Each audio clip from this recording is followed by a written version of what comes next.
కళ్యాణ్.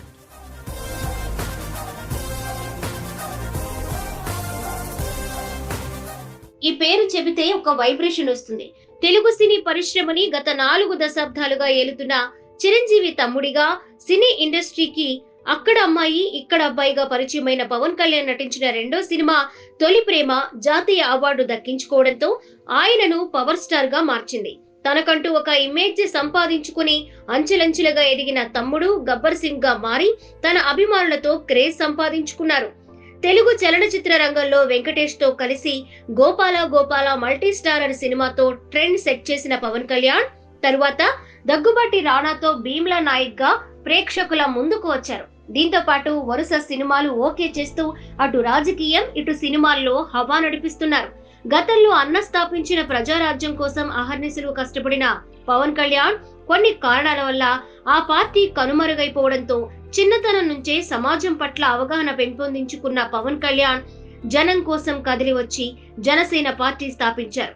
కుల మత ప్రాంతీయ పక్షపాతాలు లేకుండా భారతీయునిగా జాతి సమైక్యతకు సమగ్రతకు పాటుపడడానికి పార్టీ స్థాపించినట్లు పేర్కొన్న ఈ పవర్ హౌస్ ఎప్పటికప్పుడు సమాజంలో జరుగుతున్న అన్యాయాలు, అవినీతి, అక్రమాలపై బాణం ఎక్కుపెడుతూ వస్తున్నారు.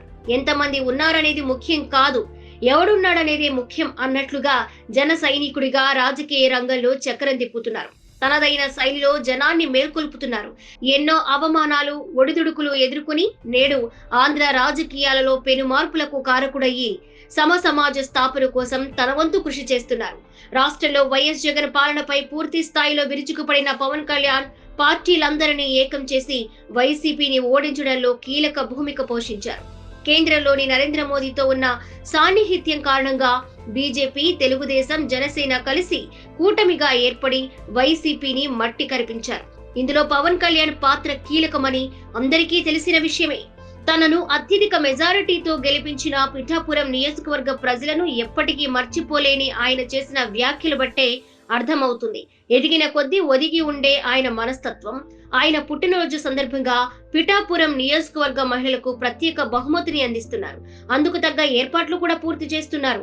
అప్పుడు రాష్ట్ర రాజకీయాలకు పనికిరాడు అంటూ హేళన చేసిన వ్యక్తి దేశ రాజకీయాలలో కీలక పాత్ర పోషిస్తున్న పవన్ కళ్యాణ్ ఇదే హవా, ఇదే జోష్ చిరకాలం నిలవాలని కోరుకుందాం. హ్యాపీ బర్త్డే పవన్ కళ్యాణ్ గారు.